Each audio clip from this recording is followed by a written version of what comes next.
Welcome back to another episode of Kenan and Kel with Adam and Aaron, where we review every single Kenan and Kel episode of the 90s sitcom. This week, we're going over an episode, which episode in season 2, Get the Kel Outta Here. Oh yeah. Hi, I'm Adam. And I am Aaron. And yeah, we are getting the Kel into here as we talk about this one. I'm surprised they got away with that, like, censorship. This was like 97, Nick. You know? Yeah. I think there was a lot less, although, I don't know, because they probably did allow, like, less profanities and stuff back then than they do now. Specifically, this episode aired on October 25th, 1997. Exactly 23 years ago today. Oh my gosh. Yeah, we lined up again. Oh my, this is so weird. And it's going to happen again next week if we keep up this recording schedule. That is weird. Okay, 23 years later, here are Kenan Thompson and Kel Mitchell Yeah. playing Kenan Rockmore and Kel Kimball. So yeah, let's before we get into the episode proper, let's hear your Dan Carlin style intro. The most important word ever uttered is no. If you've seen Rise of the Planet of the Apes, you'll know why I say this. No means defiance. It means you won't accept the way things are because you believe a better reality is possible. Saying no is an exercise in human agency and free will. If you really think about it, all of human history is summed up in these two simple letters. Every war, every conquest, every new society, every movement came out of somebody saying, no, I think things would be better if we did it this way, if we went in this direction. No is powerful. We say no to children a lot. Kids will do things they're not supposed to do, whatever that means, and they'll be scolded by adults for not following the rules, for not subscribing to the unspoken but agreed upon social order. No, you can't have ice cream for dinner. No, you're not allowed to stay up past 10 p.m. We say no to dogs a lot too. Now, it's harsh to compare children to dogs, but all things considered, it's actually pretty easy. It all boils down to power dynamics. Saying no is an exercise in authority, in dominance, in control. All of this for good reason, right? Parents demonstrate control over kids because it's what's best for their development. Owners show dominance over dogs so they don't, have unchecked aggression that ends up killing other dogs. Overall, no has a very important place in our lexicon and our world.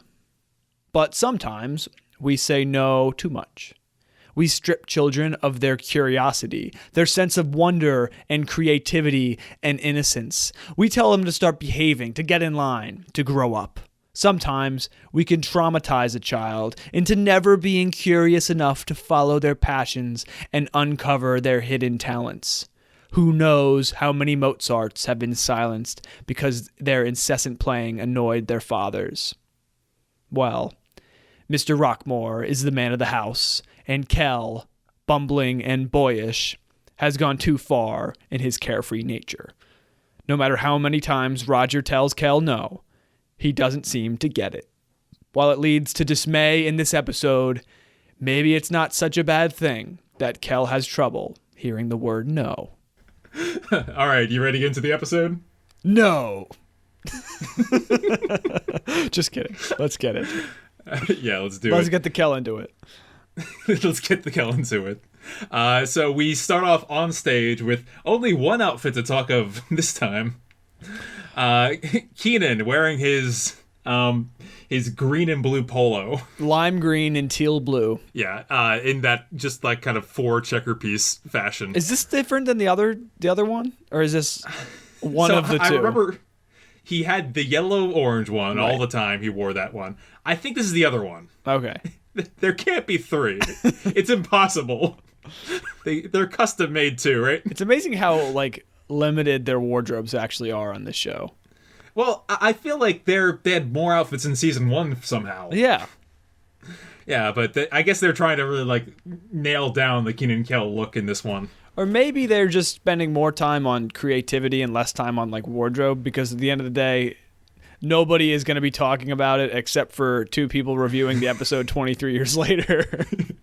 Right. I think more of that money went to like sets and new New settings sets, like that. yeah, instead of new wardrobe. Kenan's out in front of the stage, but Kel, only his head is showing. The rest of him is behind the curtain. Yep. So Kenan, says hello and does his thing, and Kel says hello from behind the curtain, and everybody cheers, and Kenan's wondering like what he's doing.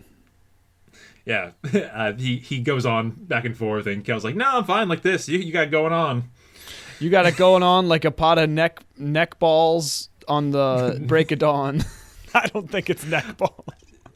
No, I think Kenan said this exact same thing in Bag and Sag and Kel, and I'm pretty sure it's a song lyric or song lyric parody, and I feel like I'm really showing my lack of age, not recognizing it. Right. Till the break of dawn. I know that one, but I don't know Kel's like, just Kenan says, "No, come on out." And Kel's like, "Nah, I'm not going to come out. I'm going to stay back here. I'm perfectly fine where I am." And Kenan ultimately pushes Kel out in front of the stage. And everyone realizes together that Kel is down to his boxers. He's in his drawers, as Kenan says. Yes, he's pretty much naked except for his boxers, which is like pretty profound for Nickelodeon, right? It's like, yeah, all he's got is he's got a hat, his like yellow and green boxers, and like I think a blue pair of slippers. Yep. But anyways, we're here for it. So Kel's basically freezing, and he says the reason he doesn't have clothes is because he wanted to wash them before the episode, but they're not done drying yet, which I think is something we can all relate to. Yeah, I've had a couple people I recall in the college laundry rooms, they ran into this problem where it's like I'm doing laundry there as I normally do with like my last pair of clothes or some other just regular casual clothes, and they're just standing in the laundry room down to their like underwear because I guess they didn't plan this out that far. Every single article of clothing they own except for their underwear is yeah. So like, what's the plan, man? Yep. Well, this goes back to that lack of wardrobe, right? Right. Yeah. No, he has so little wardrobe that he doesn't have a full outfit. Anyways, Kenan's like, "Oh, you thought you could just come out here in front of 10 million people in your underwear?" Which I was just blown away at that number. Like, there's no way that's right? Was there 10 million people watching every episode? I actually was gonna.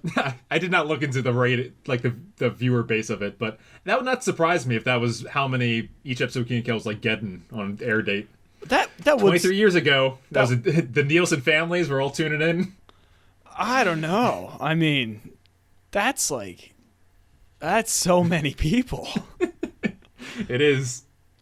Okay. Well, maybe we'll get it. There's not that many. There's not that many in the audience either. Maybe when we interview Dan Schneider, we'll get a number. Yeah, I'll look up the full ratings. Yep. Well, anyways, Kenan's basically letting Kel know, well, you better get some clothes because we got quite a show ahead of us. And then he says, "Exit stage right, pickle chip." Yep. I knew one of his food nicknames. I like that one. Pickle chip is a good name. Pickle chip, yeah.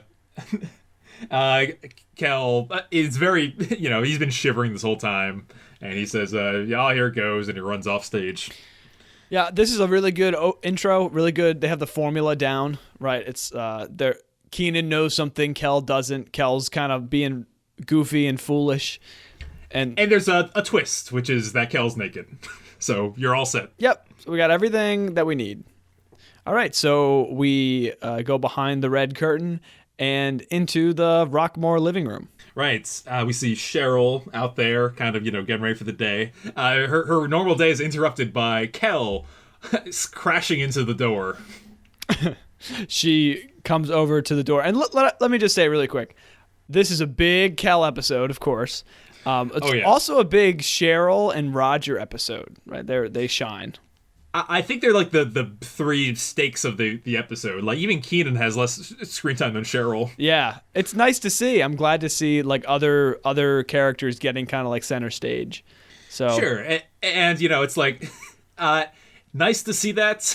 However, I would have liked a little more Kenan myself. Yeah. Yep. But let's get into where it shines with Kel.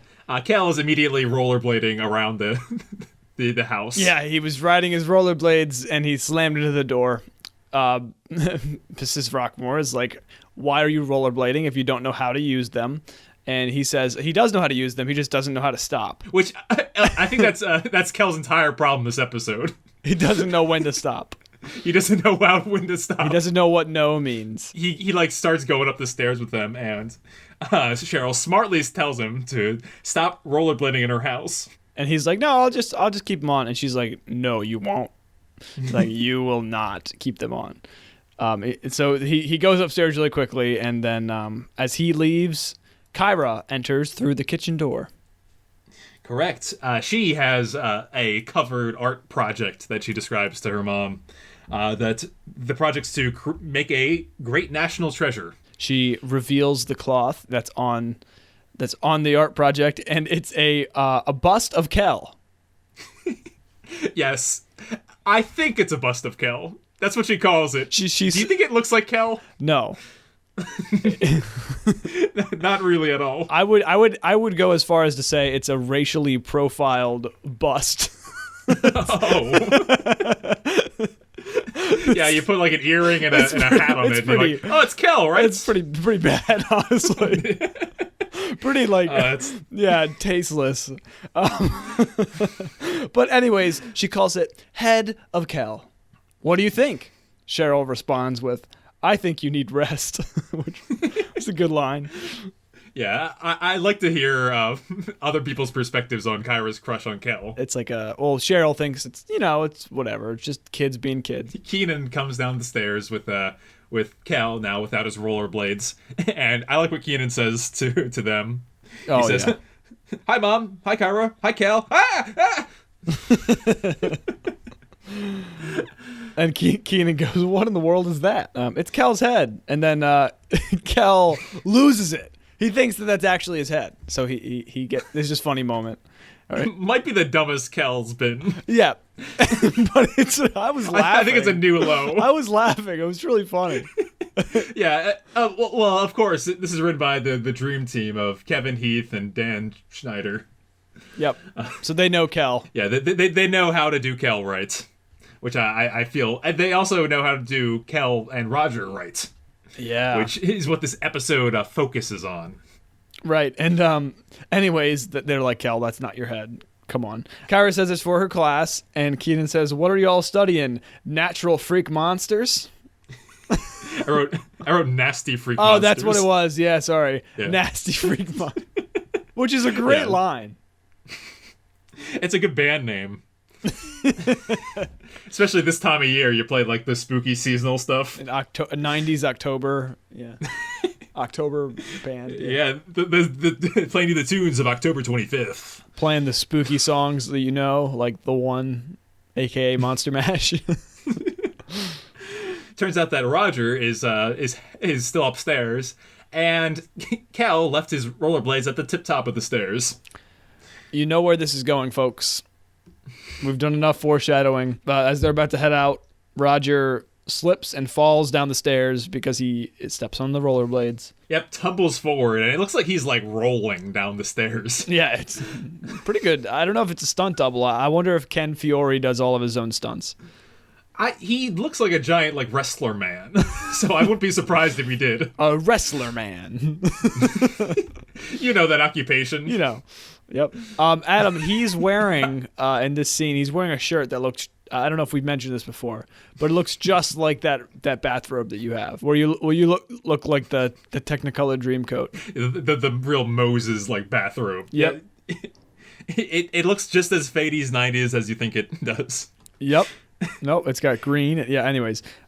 Roger is fuming. Yep, he's in real pain, and he chases Kel out of the house. And we cut to the next scene, which is right back to, we're staying with Roger. We ain't going to Rigby's or anywhere like that. Yeah, we're not going to school. We're not going anywhere else. We're going right with Roger. And Roger is kneeling with his chest over the side of the couch, reeling in pain, like just groaning. Yeah, he looks really messed up. Meanwhile, he's in a new outfit, by the way. He like got dressed. He got like a blue shirt. He got more dressed up since his fall. Well, what I was thinking is that, so as we learned from Cheryl, is that they've ordered a masseuse to come to help him out with his back. And I think he's got the button down because that way he can take it off when the masseuse is there. Possibly. Okay. Yeah. That's pretty good thinking. Someone has to. Do you think somebody on set like thought that out? Look, the wardrobe people only have so many options. So when they change them, it has to be significant to the story. Yeah, right. They're doing a great job, though. We don't want to. If you're listening and you're a wardrobe person, fantastic job on this show. Yeah, and so Roger is talking about how much he hates Kel, basically, and he says, "That boy is deficient. Deficient." Which is a great insult. Yeah. It is. It really is. I mean, it's perfect. Yeah, he's deficient. He lacks, yes, intelligence, common sense, brains. Yep. However you want to put it.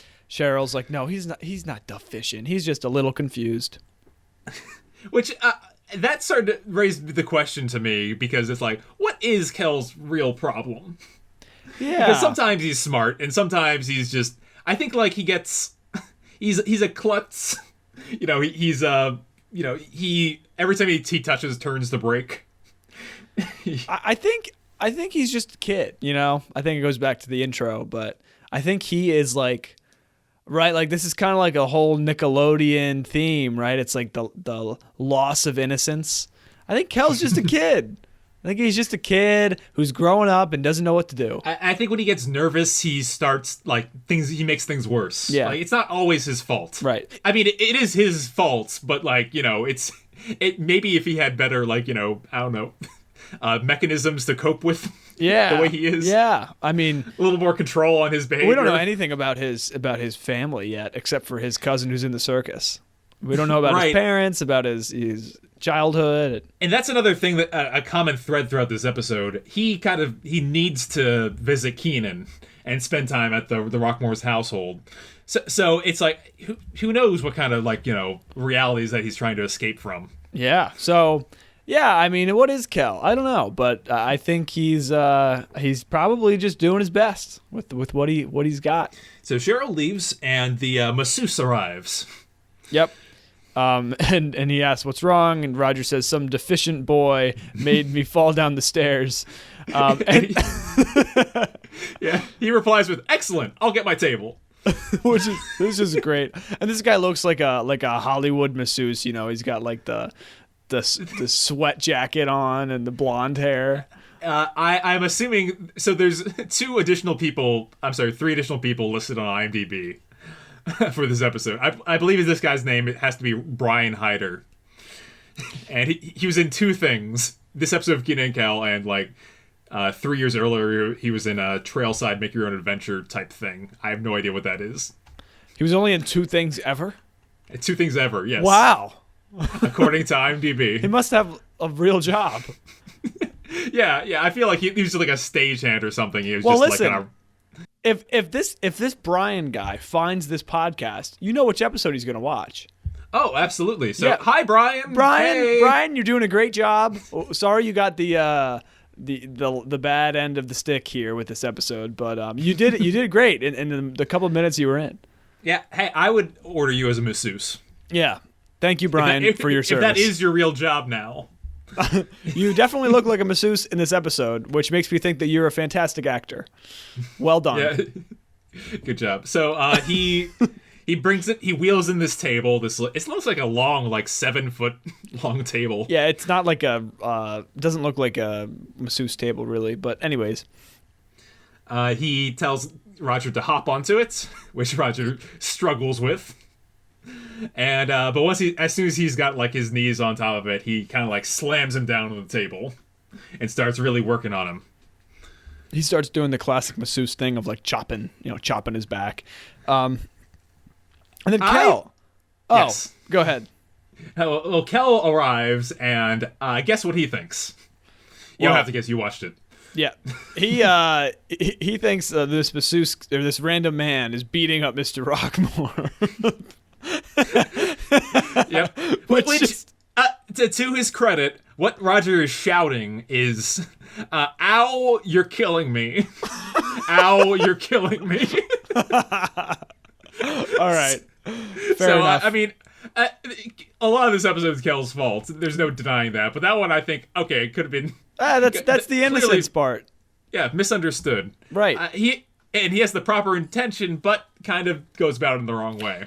So he goes over and basically like throws the masseuse over in the corner, and then he's trying to get Mr. Rockmore out of harm's way. So he pushes the table away and right through the door and right out the door into the street. I'm very confused about what is going on outside that front door. It seems like there should be stairs. Because there's. I feel like it's on like a hill for some reason. Maybe I'm remembering for some. I don't know why it comes to mind like That's So Raven house. Like it's always portrayed as being like up and high up. Right.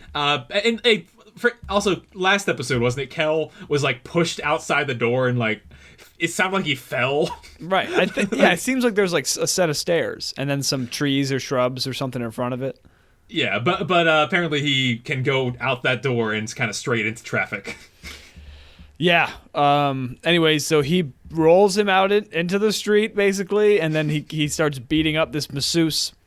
Kenan enters and is like, "What is going on?" With a 2-liter bottle of orange soda in hand. Oh, I didn't realize. Yeah, Kenan likes orange soda too. He doesn't love orange soda. No, he likes it. He's a big fan. Yeah, so the masseuse explains himself, and you hear the camera whips over to the front door, and you hear the sound of a car crash. Yep, and then you see a tire roll through the door, which is the cheesiest gimmick. And not just a tire, a whole like wheel. Oh, the whole thing, the whole wheel. It also looked like a tractor wheel, like a spare. Yeah. Oh man. Anyways, and then the bed. The bed has been like really trashed. Yeah, and it rolls right back through the door as well. Soon followed by Roger, who is in all sorts of disarray. He's got a tire tread across his chest like the Mo Sweater's blue sweater. Oh yeah, nice callback. He's got his sleeves look like it's like on the seams, right? Yeah, his sleeves are ripping off like that episode of Drake and Josh, the Lucky Sweater. It doesn't work on arms and torso. What a great episode that is. That's a great one. That's a great episode. Sorry. And his glasses are like askew on his head. Yep. And Roger basically yells at Kel to get out. Yep. He says, "Out, away, leave, and never come here again." It's a good episode for Roger impressions. Yeah, and then he says, "I can't even do it. You are a pimple on the face that is my life." Something like that. Yeah, that's pretty good. Which that's a really that's a great line from him. Great imagery. He's like a poet. Yeah, and Kel calls out. He's like, "Your father just called me a pimple," and he says, "If the zit fits." Is that what he said? Yes. Oh my god. Which is some more poetry there. Yeah. So Kel is standing outside the door, and Kenan's like, "Pop, come on, like be nice." And then Roger's so mad. He says, "Never set foot in my house again." And then Kel like touches his toe like over the threshold. Yeah. Yeah. So it's really it's a good bit, and I think the audience kind of misses their cue a little bit, but they pretty much every time that Kel like leaves after this, they say "Aww." Yeah. Kel starts to kind of like tear up and get sad that he. I think during the first "Aw," there's like some lady from the audience that shouts like, "I got you, baby." Oh my god! Oh, that's great. Yeah, I'll cut into the episode because it's a blink and you miss it. Blink with your ears and you miss it. Yeah, ear blink.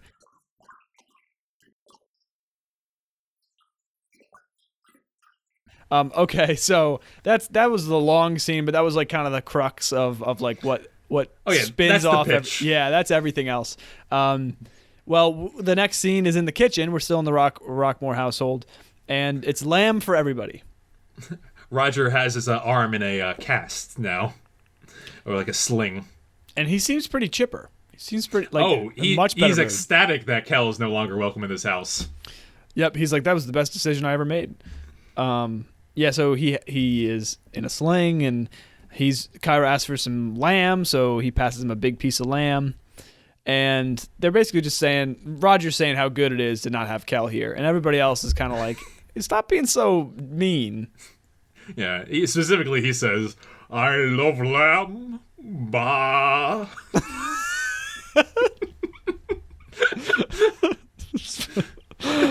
and Kenan says, like, one of his catchphrases with his dad, which is, come on, Pop! Yeah. And he's like, he's my only friend. Kyra's like, he's my boyfriend. Come on, let him back. Yep. So, but the large piece of lamb on Kyra's plate goes missing. Yep, and Cheryl catches her putting a piece of lamb under the table. Soon followed by a smacking sound, like a... It's a really weird sound effect. Let's not... I want to coast over this. It doesn't sound like someone, like, snacking on something. It sounds like someone going, like...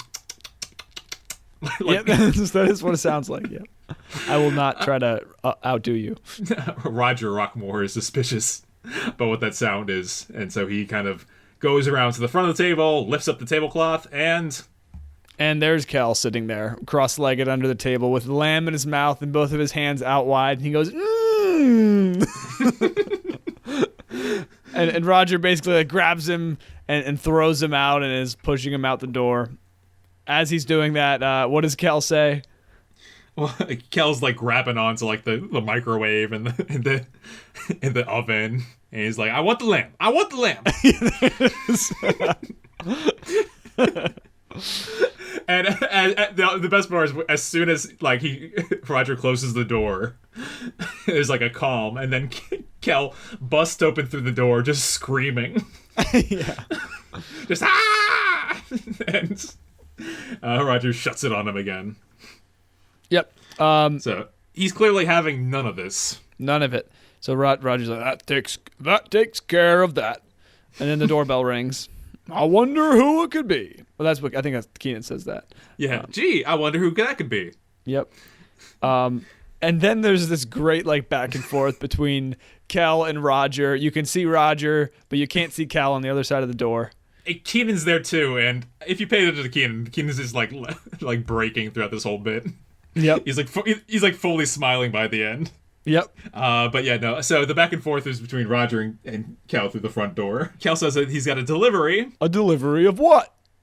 Stuff. And then Kenan like goes to get the door. What kind of stuff? Cheese.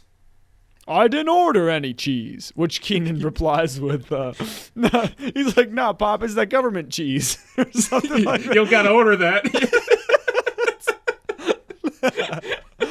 I think it's probably improv. Just great improv. Yeah, it's really good improv. Because Roger keeps like shushing him.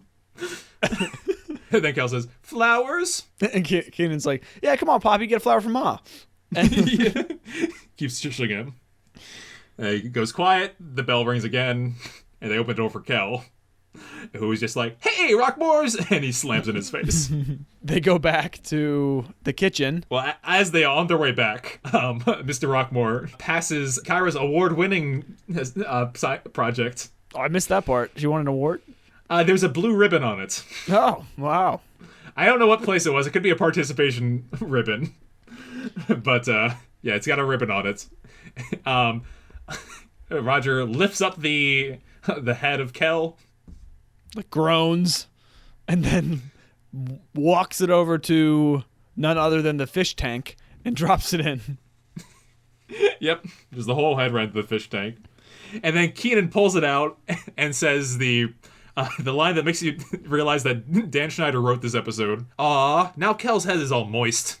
Yep. Like, I feel like that's like directly out of like Josh's mouth. Yep, that moist word. It's just the worst word ever, but it's always used.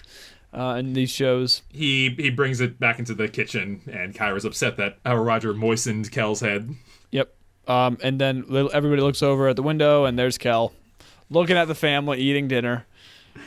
Just like a lost puppy dog, kind of breathing in the window. Yep. And Roger's, that's it. And Kenan says, no, I'll take care of it. So Kenan goes over to the window, and is basically just talking to Kel. Yeah, and they're coming up with a new plan to get rid of the situation, because he's got to keep visiting Kenan. They're boys. They're boys. He says, "Why don't you write a note to my dad, an apology, and then give it to him later?" He's like, but not later. I'm lonesome. Yeah, so Kel kind of starts to make the process go a little faster, and as Kenan shuts the window, says that he told Kel to leave. In the window, you can see Kel working on the project. Yeah, so he's writing a note on like a memo pad, and then you see him like tying it around something. Yeah, like a big rock is what I that's what it interpret is. That as. Yep. First, while he's doing that, do you hear their conversation that they're having in the kitchen? Cheryl's like saying that he should be more patient with Kel, right? Yeah, and what he shouts, it felt very real to me. Because he says, do you want me to have a heart attack? I'm the one that makes the money in this family. Yeah. I'm the one that has to stay alive. Yeah. It's important that I not have a heart attack. Yep, and as he's saying this, Kel throws the rock with the note around it right at him, and it hits him in the head and knocks him over. Directly in the head. And Kel panics and like escapes out through the window, and he like pulls the curtain with him. Yep. And Kenan walks right over to the phone and is assumed to call 911. Although, like we talked about last episode, who knows if he's actually dialing the numbers? Adam would say he is. Yeah, so he calls 911, and that's the end of the scene. It's when these three get together, the escalation is usually really good. Yeah, no, it was a wonderful like first 3 scenes. Yeah, well, I think we've already seen the transition by now. Like we're well past the halfway points. Yeah, and it didn't feel like it. It feels like the whole thing is kind of just like these ongoing incidents of Kel pestering Roger. And there's no like real development here except for Roger getting angrier and angrier, which I think is a neat take on the show. Right, there doesn't have to be this whole plot development, right? It's just kind of like one thing after another. Yeah, they kind of write themselves in the corner at the end, and then they quickly write themselves out. We'll get to that. So let's go to the next scene. That's in Rigby's. Yeah, so Kenan's behind the counter, checks somebody out, and the phone rings. Yeah, it's someone's calling for Winona. Kenan says, "No, this is not Winona." Hangs up, and immediately the phone rings again. Someone calls again, and they're asking for Winona again, and Kenan's like, "This is not Winona." Third time the phone rings, Kenan answers it, and he pretends to be Winona. He goes, "Hello." Yeah, and as Winona, Kenan pretends that he has just fallen down the stairs and bruised his buttocks. Yep, and he's basically saying, "Yeah, you better hurry over here because my butt really hurts. And I could use some ice. You want to get here before it starts smelling bad," or something like that. Before it starts swelling like a beach ball, or something, I think is what he said. Yep. And he hangs up, and it was like I was laughing at that. That was really funny because he actually like took on like the voice of like a Winona. Have you ever met someone named Winona? I don't think that's a name. I know it's a name. There's like Winona Ryder is an actress, but it's like I've never met a Winona in real life. I want somebody named Winona to send us an email at KenanKelPodcast@gmail.com. Yes, please. Let us know if you're out there and you're listening. So, meanwhile, Chris, as the ultimate punchline, comes into the front of the store with his cousin there. His cousin is named Winona. And she's expecting an important call. She asks if anybody calls, and Kenan says no. And then she's just like, "Okay, I better get going." Wait, she says specifically, "I can't wait any longer. Goodbye, Chris." Which all right, if there's ever been a time for theories on this podcast, it's right now. Okay, let me dig deep. Why is Winona there? who is calling her? And when she does not get that call, why is she can wait no longer and has to leave? Okay, so Winona's his cousin, and so he's taking care of Mother, and so maybe she's in town visiting her aunt. And maybe they both are taking care of Mother because something happened. Like she fell, and so they're waiting for a call from the doctor. Ooh, yeah, that could be it. All right, that maybe.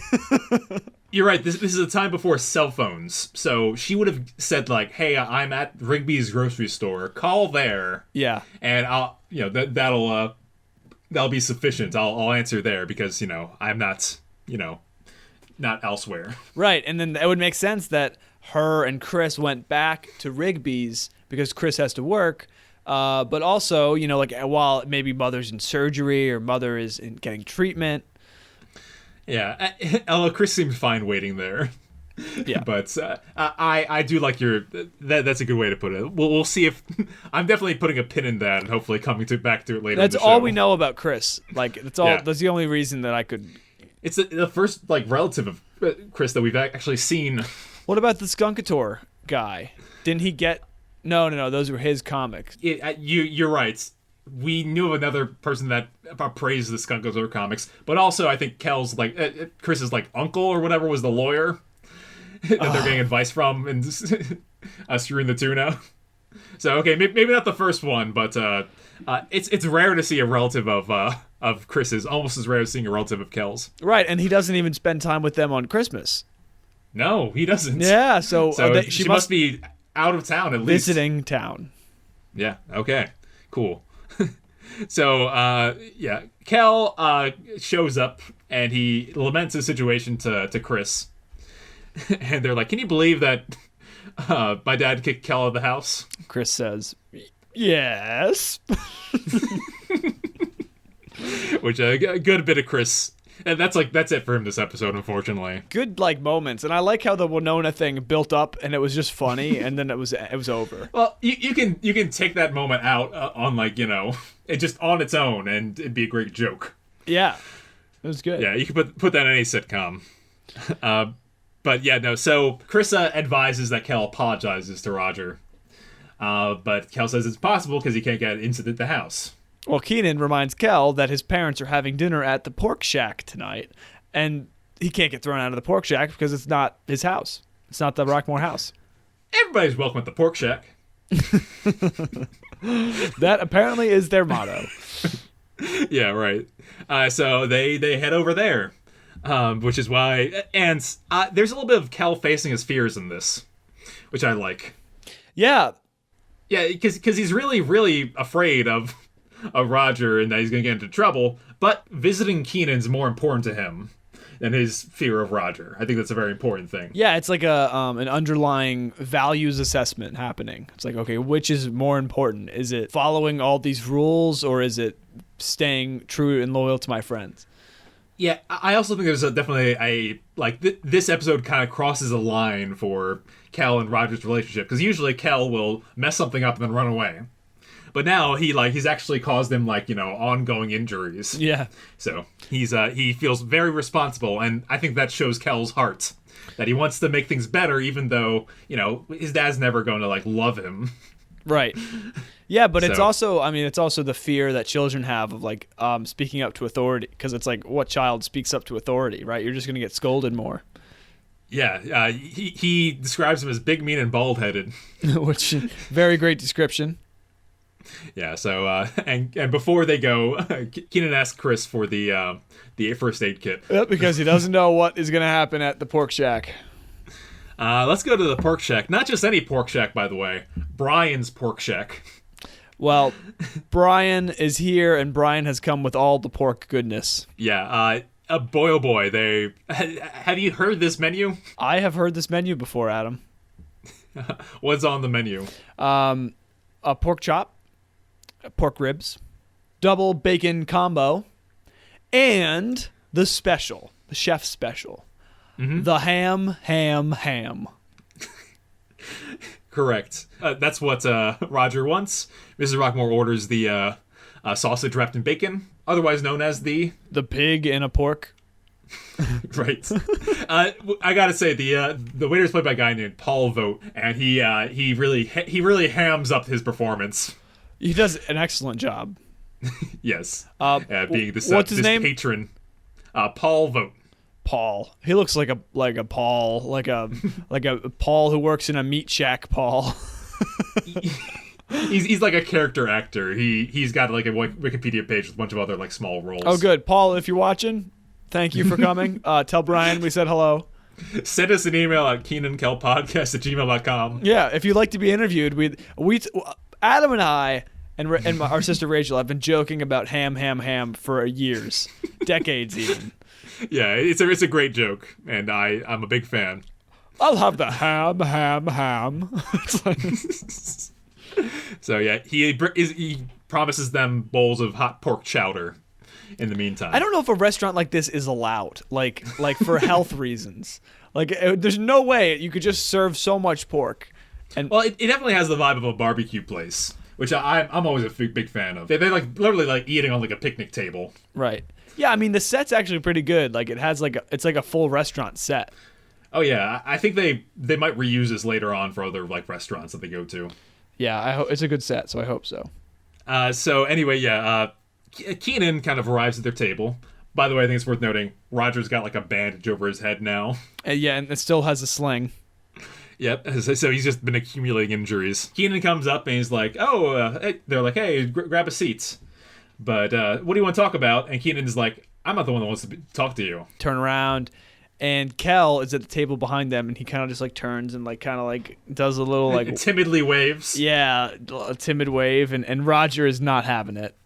No, he's starting to shout. But yeah, no. As Kenan's good plan like comes together, and as Cheryl backs up, it's like, you can't kick him out here. Everyone's welcome to the pork shack. To which Roger mimics. He like, welcome to the pork shack, except he doesn't say it out loud. Yeah. So they, Kel asks him how he's doing. And he proceeds to list all his injuries. Yeah, twisted spine, fractured arm, contusion on his forehead. But that is nothing compared to what Kel has, which he describes as a broken heart. Aww. Yeah, so... And the best line of the episode here, Kenan says, "Come on, Pop. Be Kel's friend again." I was never your friend. Yeah. I feel like I sound like Darth Vader. It's close. Can I be Roger for Halloween? His voice is in the family of James Earl Jones, isn't it? Yeah, they're probably cousins. I was never his friend. Yeah, that's it. There you go. Yeah. So they eventually, like, Kel really works him hard, and he's starting to come around. He's like, okay, we'll see how it is. The waiter arrives with 2 hot bowls of pork chowder. Yes, which he announces very, like it's like a performance, right? He's like, 2 bowls of hot pork chowder. And Kel's like, "I'll help you out right now." And everybody's like, no, don't. So he grabs the bowl from the bottom, and he's like, "Oh, it's hot," and he throws it right on Roger. Yeah, and Roger's up. He stands up and starts screaming. He's like, pork chowder is hot. And Kel goes to wipe it off, so he picks up the whole placemat, the whole, what we call picnic spread, and goes to wipe him. Unfortunately, he wipes him too hard, and he falls out the window that's behind him. It is, and like, you gotta watch this episode, people, because it's just hysterical. I think if this was season 1, like, this is also where the episode would end too. Yes. But no, it's season 2. We're gonna keep going. We're gonna keep upping that ante. So yeah, as the scene ends, the waiter shouts, "Cancel the ham." which is the most like apathetic thing I've ever seen on the Nickelodeon show. He doesn't care. He's not like, "Oh, I hope he's okay," or like, "Oh my gosh, everybody cancel that meal." He's like, "No, we don't need to waste food." It's the chef's special here at the pork shack. Yeah, nobody wastes food at the pork shack. All right, so Yeah, go ahead. Describe this next scene. So Kenan has, it's all dark, and Kenan has a flashlight on his face, and he is telling a story to his stuffed animals about Mr. Mookie, and he is telling his stuffed animals to wake up and pay attention to him. Just don't fall asleep. So it's like really good. Well, I like this moment because you kind of see what's Kenan without Kel in this one. It's like, if Kel was there, like he would probably be sleeping over, and they're having fun time with each other. But now he's just kind of resorted to just talking to his stuffed animals. Right, and I mean, this is the same childhood innocence here. It's like, yeah, he's like, what is he now? 15? 16, almost, I think. yeah, 16. It's like, yeah.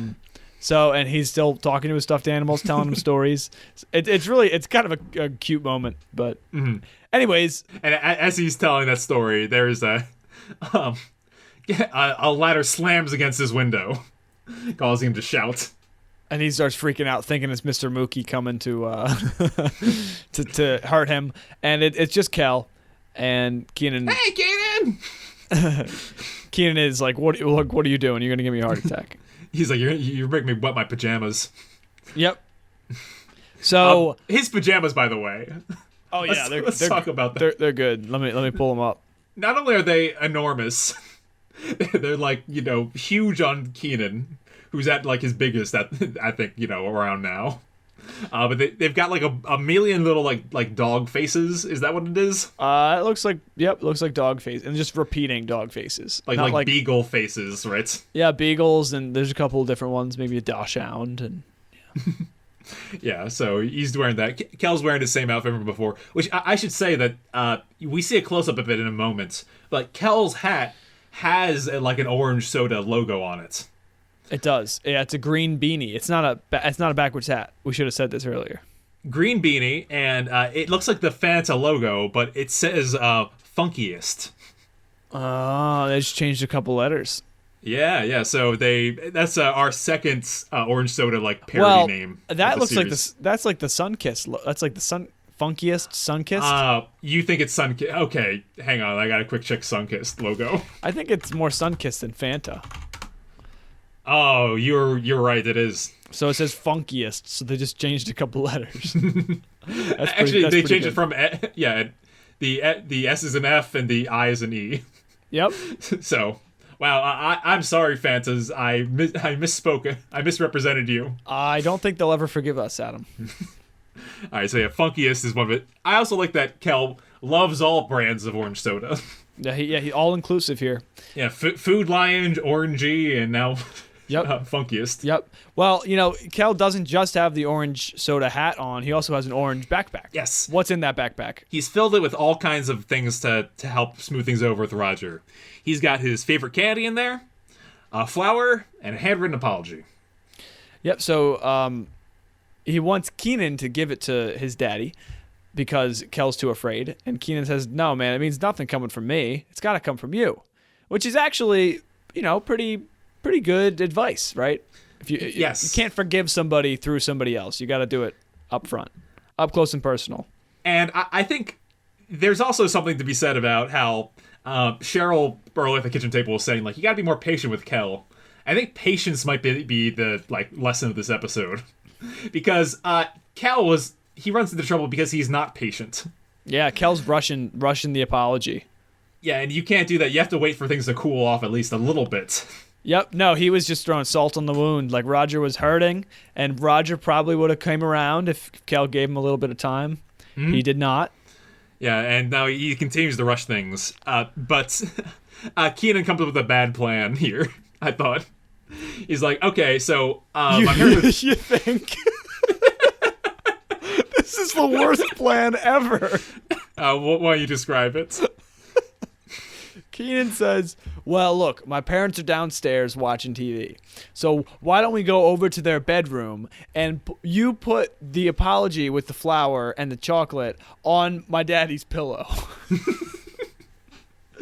Yeah. So instead of out of leaving the backpack in the hallway or in front of their bedroom door, right? Or taking care of it tomorrow. Right, yeah. Or while they're sleeping. Also, He would be a little more sneaky. Also, like Kenan just said, it has to come from Kel, and then he's saying, "Why don't you place it here?" So why couldn't Kenan just do that?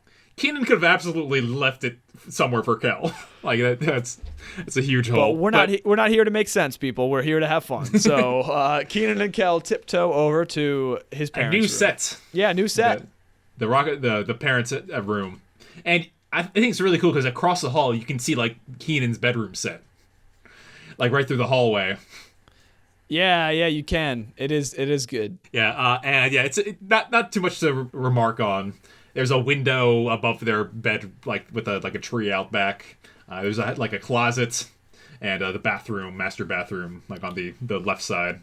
Looks like a motel, honestly. Like a little. It has bit. motel vibes. Yeah. I think I just always like seeing other rooms in the houses that we've been in, even like when we went in Rigby's basement, because it just gives you more. It gives you more perspective about where these characters operate. Yeah, I don't know how many other rooms we're gonna find here. Maybe like the basement we eventually go to in like season 4. Yeah. But that's it's well covered. And we saw Kyra's room once, but it was really brief. It was all pink. Yeah, I think we might go back to it. Maybe, or maybe not. We'll find out. So yeah, as soon as they get into the room, they hear Kenan's parents coming, and they go to hide. Just like instant. Immediately goes wrong. Instant angst. So they're looking for places to hide. Kenan's trying to hide under the lampshade. Kel is like trying to hide under a blanket or something, and they eventually decide on Kenan goes in the closet. And Kel goes under the bed, like if you're looking at the bed, we're looking at the foot of the bed. He's under the right side, facing out. Yeah, very good job. So then the Rockmores come in, and Roger has a crutch now. He has the full bandage, sling, crutch, just every injury you can think of. Yeah, quite the couple of days for Roger here. Yeah, he says in a moment that this has been like quite the week. Yep. Yeah, Roger's lamenting Kel, talking about how he's going to strangle him if he ever sees him again. Right? Yep. And he heads into the bathroom. Meanwhile, Cheryl says, "Okay, I'm going to undress." And you see Kel's face kind of, his eyes get all wide, and he gets like, "Oh no. Oh no, I'm not supposed to be here. I'm not supposed to see this." And then you just start seeing, like, you see Kel's face, and you start seeing these, like, clothing articles like drop right in front of him, and he starts like doing his like freaking out about visceral like facial reactions.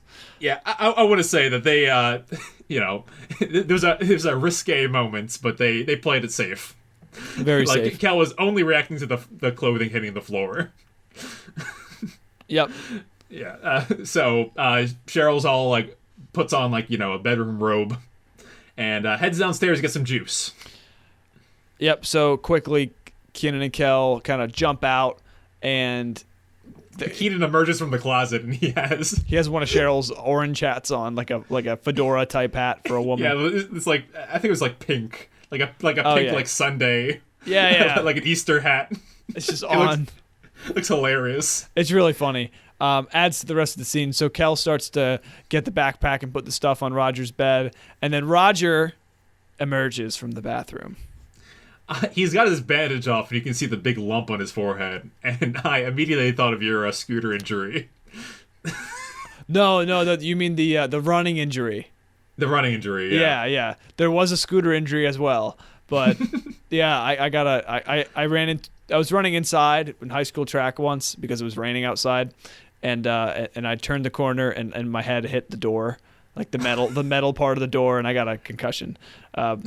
But yeah. yes, it was like that. A big bulge just on his head, except he was bald, so you could see it more. Yeah. So that's that's it, and he's like crawling into bed. Meanwhile, Kenan has hid behind like a chair that's in the room. Oh, no, I think it's just like a blanket or a towel. He's literally just like moving it around because Roger doesn't have his glasses on, so we can't see anything. Correct. Yeah, he's blind as a bat, presumably. But Kel chose to hide this time, not under the bed, not in the closet. Under the sheets. Yep. Bundled up as if he was Mrs. Rockmore. Yep. Shoes on and everything, which drove me crazy.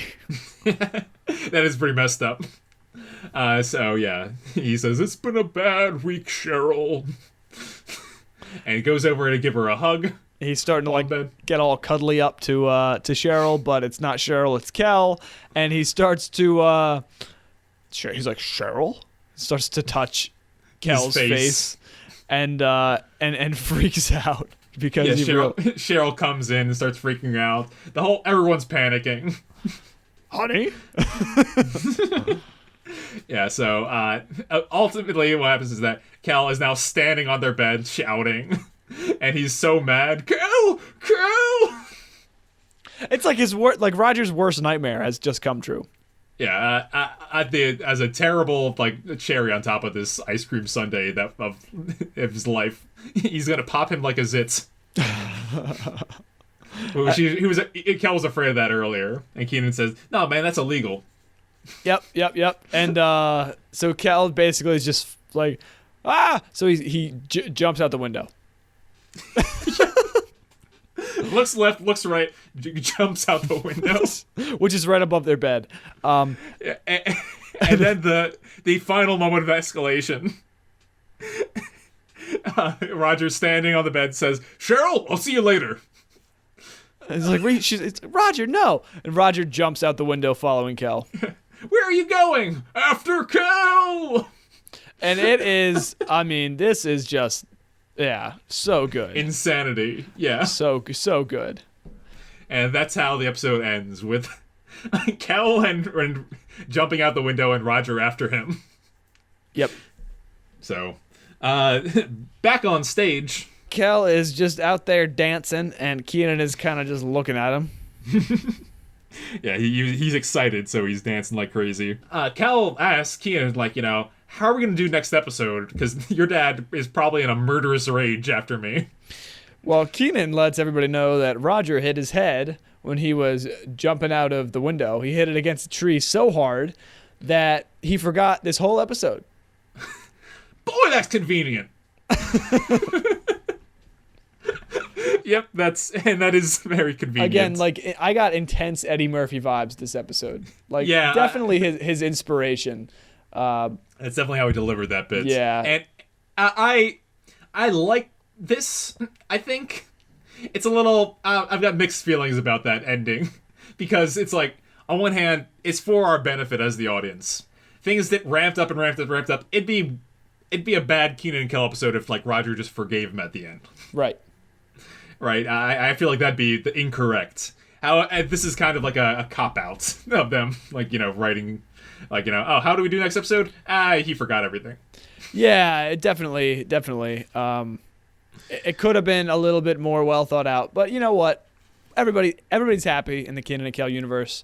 I'm happy that they said that versus not talking about it at all. Right. Imagine if the episode ended that way and they didn't address it at all. And next time everything's back to square one. Yeah, and I think this is the maturity of the show. It's trying to tie up all the loose ends so that it keeps people coming back and excited for next week instead of left a little bit empty. Yeah, a lot of season 1 endings sometimes had nothing to do with the episode itself. So I like how Kyra's project was worked into it earlier, and I like how Chris kind of backs up on the advice. Everything goes into this one storyline. Yeah. Again, just like last week, it was really tight. Yeah, tight spun. Well thought out, well organized. All right, but Kenan gives Kel a new destination and things to bring there. He says, "Meet me at the cemetery. Grab 2 shovels and some coconuts, and follow me, Snow Pea." Yeah, Kel protests as usual, and after saying, "Oh, here it goes," he moonwalks out. Oh, I didn't notice. It's a pretty good moonwalk. I'm not gonna lie. I believe it. Dancing with the Stars, Kel Mitchell, Yeah, Dancing with the Stars runner-up, I think. Yep.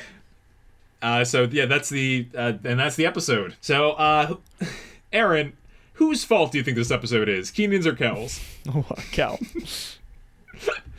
Yeah, pretty. I think this was easy. Do you think this was a pivotal moment in the kind of how the show goes? Because it's a big Kel episode. It's probably the premier Kel episode so far, I would say. Yeah, I think it's very high in the IMDb ratings too. So it's I feel like Kel, like this is them popping the orange soda cork Right. on Kel being the almost star of the program. Yep. They're like, finally, let's do it. And you know what? In the outro, you can't. I mean, if you can only tell if you look closely, but Kel's like sweating. So like he was like working hard this episode, not just because he was doing a lot of slapstick stuff, but like it was a big, like, in terms of acting. Like he did a physical acting and everything. A lot of emotion went into this episode, So it's really, really well done, but definitely Kel's fault. Yeah, I ask you that every week so that I can track when it does turn over, because there's a time. There's a pivotal moment. Yeah. This might be it, but it's been way more Kenan than I initially thought. Yep. So maybe the second half of the show is going to be a lot more Kel. I've got to Meet the Rockmores here for you. As something that I noticed here. So, two things here. Chris has a cousin named Winona. We learned that this episode. We also learned that Kyra wears braces. Oh, we did? Yeah, I caught it on a couple of moments. I've never seen it before now, but she had braces this episode for the first time. All right. Nothing was destroyed at Rigby's for once in a good long time. Wow. That's pretty remarkable. So before we get into our ratings here, what are your final thoughts about the episode?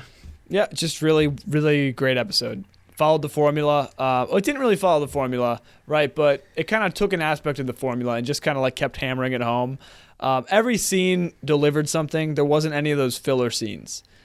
Yeah. The only filler scene was the Winona call, right? But that wasn't even a filler. Like, that was funny. It was great. It was good filler. Yeah, and so I don't know. I think the episode was really well done. I was super happy watching it. And all around, like, I was really happy to see Kel shine. Yeah, he did a great job. And I really like that they took an aspect of the show that was clearly popular, Kel versus Roger, and they really just cranked it up to 11 and did it as best as they could. I think a couple of the side characters kind of fell off the wayside a bit, and an episode that kind of doesn't do the most with Kenan is is a little iffy. But that said, what you got was excellent. I agree.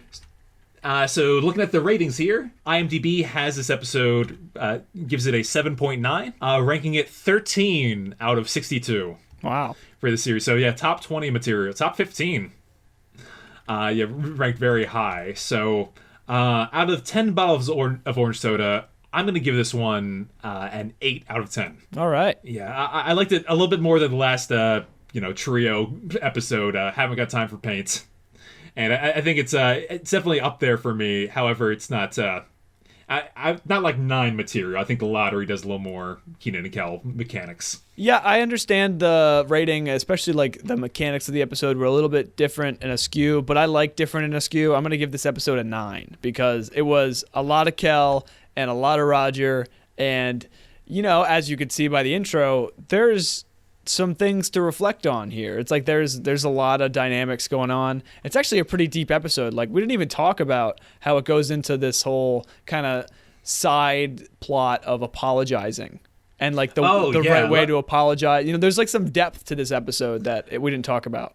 Yeah, we only got into like the kind of patience and stuff like that. But no, the art of an apology and how to do it wrong. I think that's the other big lesson here. Yeah, it's a great satire, honestly. Mm-hmm.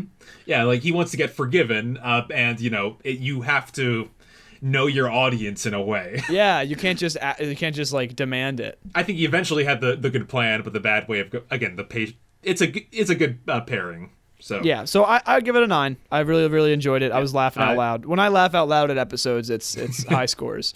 I respect that. So next week we're covering the episode Foul Bowl, and with our biggest guest star to date, the Chicago Bulls basketball player Ron Harper plays a pivotal role in the episode. Yeah, so we get some celebrities on it, just showing Kenan and Kel's budget, but yep. I cannot wait to see it in action. I think I've got a lot more context now than when I first saw this about the Chicago Bulls in that era. Yes, the Bulls in the late 90s. They're legendary in the 90s. Oh yes, of course they are. Yeah. So maybe you can put some sports knowledge on us. I will be happy to, Adam. Well, thank you for joining us this week, and hope to see you next time. Until then, here goes. Thank you for listening. You can send us an email at KenanKelPodcast@gmail.com or leave us a voicemail at anchor.fm/KenanKelPodcast. You can find us on Twitter, Instagram, TikTok, all at KenanKelPodcast. Why? This week we're going over Get the Hell. Oh, God. Well, that's the exact opposite of what...